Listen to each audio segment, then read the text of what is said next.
today we have the amazing rapper all the way from Wales, Elro. So my first burning question is, what on earth is it like growing up as an aspiring rapper in Wales? I can't imagine it being the most challenging environment. I did grow up as an aspiring rapper, but then I didn't for ages. Like, I wanted to be a rapper when I was like 10. I had this diary thing and I wrote in it like, when I'm older I either want to be a rapper or work for NASA. And then ended up being a rapper. So pretty different. And then my cousin works for NASA. So like between us we've covered my dreams. Well done. So he's living my other dream. So yeah, I don't know, and then I didn't really, that was when I was about 10, and then until I was about 16, 17, didn't even really think about it again. And then obviously I'd listened to hip hop the whole time, but never really thought about rapping, just rapped along. And then when I was about 17, 18, actually started sort of writing a bit. I was doing stand-up at the time as well, but I was doing like writing sort of comical raps at the same time, and so I didn't really grow up doing it really, and then I just decided when I got a bit older that it was something I enjoyed, so it was just then. But it is a bit weird because there are rappers, but there's some good ones in South Wales, but there's also some like, some characters, should we say. Well, you're good at it, so you fell into the right career path. Oh, thank you very much. So from what I can see on the internet, it's FBTV that seemed to be your big break. Yeah. The warm-up video got you, I think I looked today, and it's 1,500,000 views, something insane. That was weird. Like, how did it come about?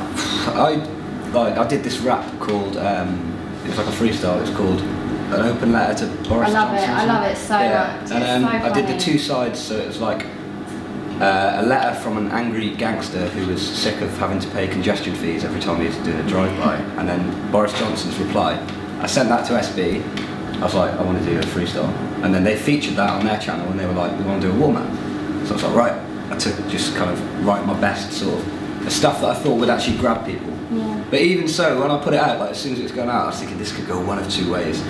Either like the ghetto man them are going to be like, who's this you, bruv? Which obviously a lot of them are. But they're just like, nah, it's moist. Whatever that means. Like, well moisturised. Yeah. Well moisturised. I'll take it as good. I don't know, it just went mental. I got 100,000 views in like 5 days and I was just like, what is this? Suddenly I had like an audience. Wow. And I didn't have any music. So I was like, shit, I better make some actual music. So then I just started working on a mixtape, but it kind of went pretty quick. So, well, how did the Mike Skinner thing come from that then? A lady called Chantal Fiddy, who's like knows Skinner really well, helps him with like projects and that, got in contact with me. She showed him my stuff, and he was like, yeah, I want to get him on the mixtape initially. Like, she rang me up, she was like, you interested in being on Skinner's mixtape? I was like, yeah, probably am, to be honest. So like, we just sorted that out, and then a bit further down the line after the F64 and that, he's like, I just want to work a bit closer and do like either an EP or single or something, so it just all fell into place really. It was weird, because I always thought like, I'd have to be pesting people like that, but he contacted me. It was just like, kind of surreal, like, but. So, is he one of the people that you've grown up listening to? Yeah, definitely. Like, I loved the streets the whole time I was young. Like, he's so different. He says he's like not a rapper, but he is a rapper, but he does it differently. Like, it is almost more poetry, but some of his flows that he never actually admits to, like, crazy, because they're so different to everyone else. He's so distinctive compared to anyone else. So yeah, he was definitely a big influence. The way he messes with words and stuff. Like. Well, maybe you can now ease into the gap that the streets have left now they've gone. Yeah, maybe. I'll just nick his whole fan base. That'd be amazing. That's the dream. He's left them there now, ready for the taking. I'll just grab him. But also on YouTube, you use it as quite a platform to rant, I've noticed. Recently, especially. I watched your Euro 2012 one. They were pretty good. What else? What else do I rant about? I ranted about the Illuminati recently. Oh no, we haven't put that out. We haven't put it out yet. I've seen that. Stay tuned. Exclusive. Ranting about the Illuminati, or the lack of Illuminati in reality. But, okay. What else did we chat about? Tom Cruise. Pro or anti? Pro. Really? Who's pro? No, not pro. Who could be pro Tom Cruise? Oh, so you're anti Tom Cruise? Yeah, he's a mentalist. Like, I was going to say. I don't know what's wrong with that guy, but he's. I guess it's probably short man syndrome, because he's like 5 foot, I think it's literally, or something. And he's just livid with how it's worked out. I think he thinks he's going to grow, and he wakes up every morning and he's like, he takes it out on the world. I think that's what happens. So I see you also hate Pitbull. Join the club. I think hate's a strong word. I hate his music. I don't know him as a person. I'd never say I hate, but his music is just. I don't know how someone can write so many bars yet say nothing. Like him and I'm not going to say that because he's on the label, but him and certain other people just manage to say nothing. Like, fair enough, alright, they can flow on a beat. I'm not saying they can't flow on a beat, but surely if you're getting that many people listening to your music, why not say something? Like, say something interesting rather than like get my bitches on the floor and drinks up, and then J-Lo there, just like there for no reason, just singing like too long. Anyway. I completely agree. Not for me. It's not for me. I'm so with you. But that is one of the things you do manage to get across. As you said, you're doing stand-up for a little while, and that comes across so well in what you write about. Some of the things you have to say are hilarious. You write so much about being rejected a hell of a lot by women. Yeah.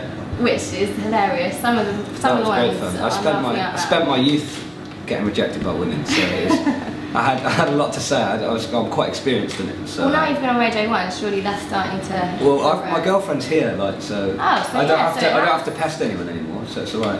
Amazing. But I just had to pest her initially, like. But it's. What are you going to rap about now? I don't know. This is. I have to just reminisce, I guess.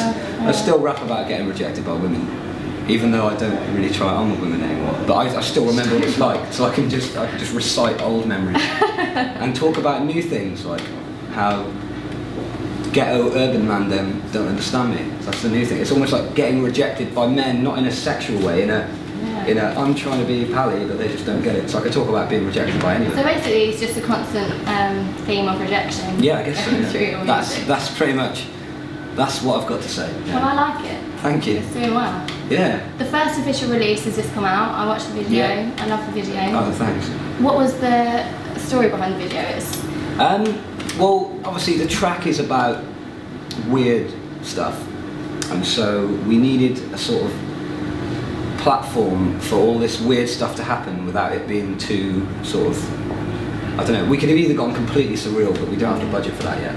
So we decided a night bus is where you meet some of the strangest people.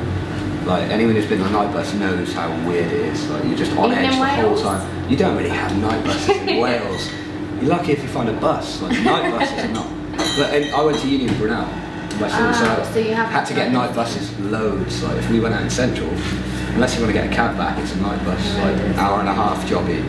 So I've experienced night buses, and we decided that we could bring in lots of sort of different weird characters on a night bus without it being too forced, and so it was just, yeah, that was it, and we pretty much just acted out a lot of the stuff that I was talking about, I guess. It's such a good idea, because they're always so busy. How are they always so busy? It's like I don't know, that's weird, the strangest people, it's really weird, but that's why we thought it was just perfect. So, you know, we had a sheep on a bus, so that was a logistical nightmare. Like, oh god, I felt so bad. It was a little lamb. It was like 3 weeks, 4 weeks, maybe more than that, but it was weeks old anyway.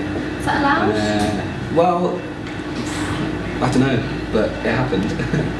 and I love. Oh no, they were fine. We all could not have been nicer to the lamb. No one abused the lamb. Everyone was lovely to the lamb. But it must have been a bit scary for the lamb. And I had to pick it up while I was rapping and stuff.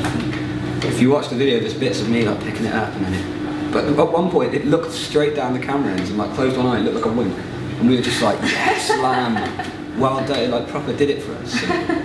But yeah, it was a long video shoot. We did it all in one session, so it was just, I finished it about 7 AM. We started just the day before.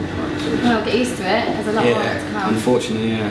Unfortunately. Well, that's not the side of music anyone enjoys. The music. I don't know. Music shoots, video shoots are just. Don't get me wrong. The people who shot the video though, legends. Like they made it a lot easier than it would have been if we'd have had like some dickheads shoot it. But they were sound, and they treat you like you're a star essentially. So it's nice. You get everything brought to you, and it's just like. Do you have a trailer? A trailer? Nah. I just had lots of energy drinks and jerk chicken. That's what I get the impression Life on the Road is like. Yeah, I think it is. Energy drinks, jerk chicken. Yeah. That's the life. Could be worse. Definitely. Anyway, I can't wait for you to perform. What are you going to perform? I was just going to do a freestyle, I think. Amazing. I don't really know what yet. I'm just going to decide on the spot, probably. Well, all of us love everything we've heard so far, so Wicked. you can't go wrong. Thank you very Thanks much. so much for coming in. Thank you for having me. Elro.